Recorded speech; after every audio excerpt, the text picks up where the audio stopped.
My family was staying 2 weeks in Japan. We ended up having that much luggage for a family of 3 when we returned. And we started out with these 2 bags. I planned on buying new clothes, so we only packed 4 days of supplies in these 2 small bags. Things went very well as planned. We were lightweight from checking in, going through security gate, to not having any hand carry on the flight other than a backpack with my gears and few pillows. Shopping also went well. The currency exchange rate was very good with yen at the time of my visit. We quickly need to shop for suitcases.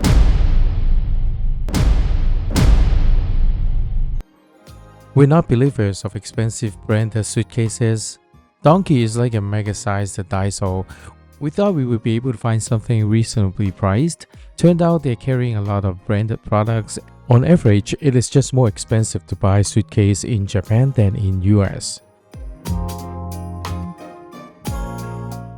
Luckily, I was able to find something much cheaper in a tourist market.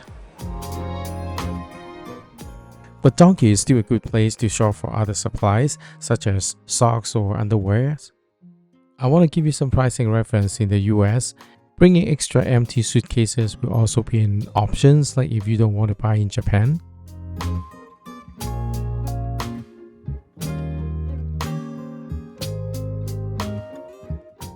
I found an alternative of packing clothes and soft toys using these durable bags. I got them from a market close by JR Ginza station. They're not considered oversized when you check them into your flight. They have similar storage capacity and are much lighter. And the best is that they cost less than $15 US. There are a few other things I want to share regarding luggage. For Narita Express, there are luggage rack by the entrance. Reservation is required if you need to use the oversized luggage area. There are overhead luggage space by your seats for small size luggage. There may even be enough legrooms to put your backpack under your seats.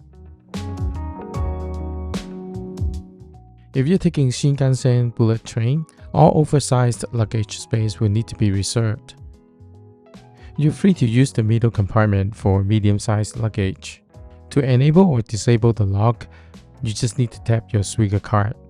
If you think you may need additional luggage space in front of your seat, the space in the luxury green cabin may actually be smaller because of the footrest. In case you're using the space behind the first row, please make sure to put your luggage sideways, then it won't slide out to the automatic door and escape.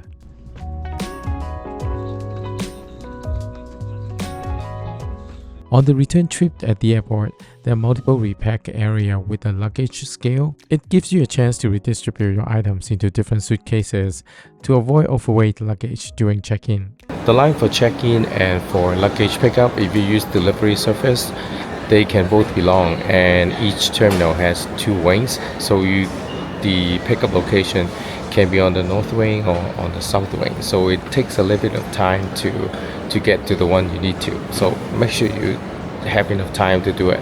This is all I have to share for now. If you like my video so far and find it helpful, please do subscribe and like. I really appreciate it. I'll see you next time.